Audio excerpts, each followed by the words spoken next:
Hi hello ನಮಸ್ಕಾರ, welcome back to my YouTube channel we are Vishnu Kannada vlogs. ನಾನು Deepa. So ಇವತ್ತು Christmas special ಆಗಿ ಒಂದೊಳ್ಳೆ ಸ್ವೀಟ್ ರೆಸಿಪಿ ನೋಡೋಣ ಬನ್ನಿ. ಸೊ ಇಲ್ಲಿ ಕ್ಯಾರೆಟ್ ತೊಗೊಂಡಿದ್ದೀನಿ, ಸಣ್ಣದಾಗಿ ತುರಿದು ಇಟ್ಕೊಂಡಿದ್ದೀನಿ.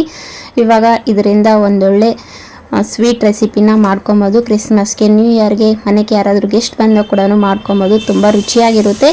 ಸೊ ಒಂದು ಬಾಣಲಿಗೆ ನಾನು ಕ್ಯಾರೆಟ್ ತುರಿದಿರೋದನ್ನು ಹಾಕ್ಕೊತಾ ಇದ್ದೀನಿ. ಇದನ್ನು ಒಂದೆರಡು ನಿಮಿಷ ಡ್ರೈ ರೋಸ್ಟ್ ಮಾಡ್ಕೊಳ್ಳೋಣ. ಅದರಲ್ಲಿರೋ ನೀರಿನ ಅಂಶ ಎಲ್ಲ ಸ್ವಲ್ಪ ಡ್ರೈ ಆಗಲಿ.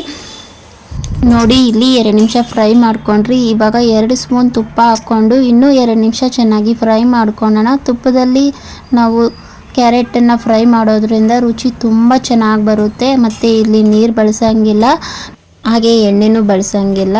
ತುಪ್ಪದಲ್ಲಿ ಮಾಡೋದ್ರಿಂದ ತುಂಬ ರುಚಿಯಾಗಿ ಬರುತ್ತೆ. ಜಾಸ್ತಿ ತುಪ್ಪನೂ ಏನು ಬೇಕಾಗಿಲ್ಲ, ಒಂದು 4-5 ಸ್ಪೂನ್ ತುಪ್ಪ ತಗೊಳುತ್ತೆ ಅಷ್ಟೇ.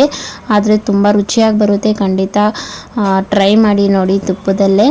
ಸೊ ಇದು ಫ್ರೈ ಆಗಲಿ. ಅದಕ್ಕೂ ಮುಂಚೆ ನಾವಿಲ್ಲಿ 1 ಕಪ್ 3 ಸ್ಪೂನ್ ಕಡಲೆ ಹಿಟ್ಟು ತೊಗೊತಾ ಇದ್ದೀನಿ. ಇವತ್ತು ಕಡಲೆ ಹಿಟ್ಟು ಮತ್ತು ಕ್ಯಾರೆಟ್ ಬಳಸಿ ಒಂದೊಳ್ಳೆ ಕ್ಯಾರೆಟ್ ಹಲ್ವಾ ಮಾಡ್ತಾ ಇದ್ದೀನಿ. ತುಂಬ ಟೇಸ್ಟಿಯಾಗಿ ಬರುತ್ತೆ. ಖಂಡಿತ ಟ್ರೈ ಮಾಡಿ. 3 ಸ್ಪೂನ್ ಕಡಲೆ ಹಿಟ್ಟಿಗೆ ಹಾಲು ಹಾಕಿ ಗಂಟಿಲ್ದಂಗೆ ಕಲಸಿ ಸೈಡಲ್ಲಿ ಇಟ್ಕೊಂಡಿದ್ದೀನಿ.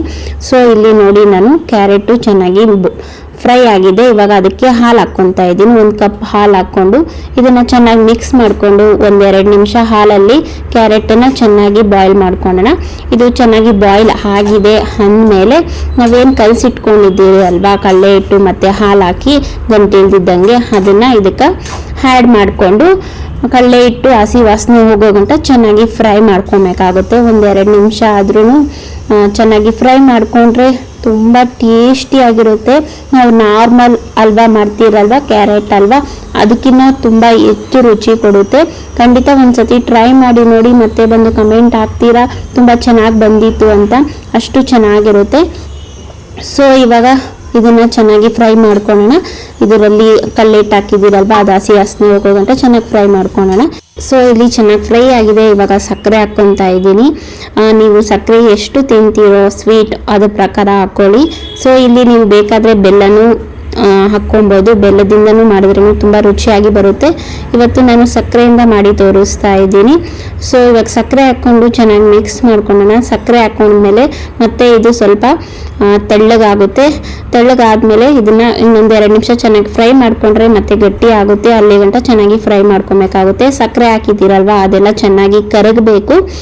ಕರಗಿ ಮತ್ತೆ ಗಟ್ಟಿ ಆಗುತ್ತೆ. ಅಲ್ಲಿ ಗಂಟ ಚೆನ್ನಾಗಿ ಇದು ಫ್ರೈ ಮಾಡ್ಕೊಂಡಿದ್ದಾದ್ಮೇಲೆ ಸೊ ಇವಾಗ 2 ಸ್ಪೂನ್ ತುಪ್ಪ ಹಾಕ್ಕೊತಾ ಇದ್ದೀನಿ.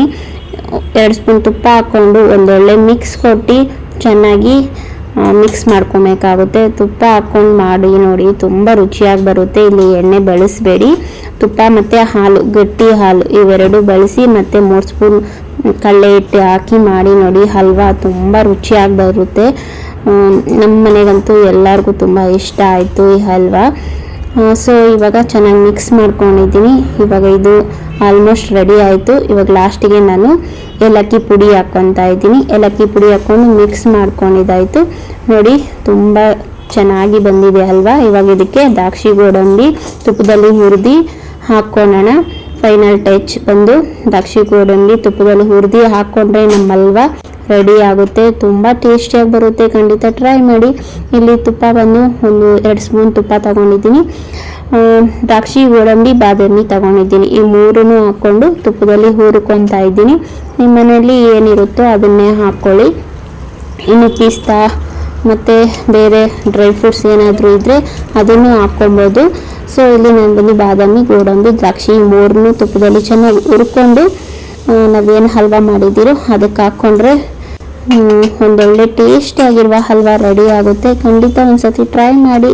ಟ್ರೈ ಮಾಡಿದೆ ಕಮೆಂಟ್ ಸೆಕ್ಷನಲ್ಲಿ ಬಂದು ತಿಳಿಸೋದನ್ನು ಮರಿಬೇಡಿ. ಮತ್ತು ನೀವೆಲ್ಲ ಯಾವ ಥರ ಮಾಡ್ತೀರಾ ಅದನ್ನು ಕಮೆಂಟ್ ಸೆಕ್ಷನಲ್ಲಿ ತಿಳಿಸಿ.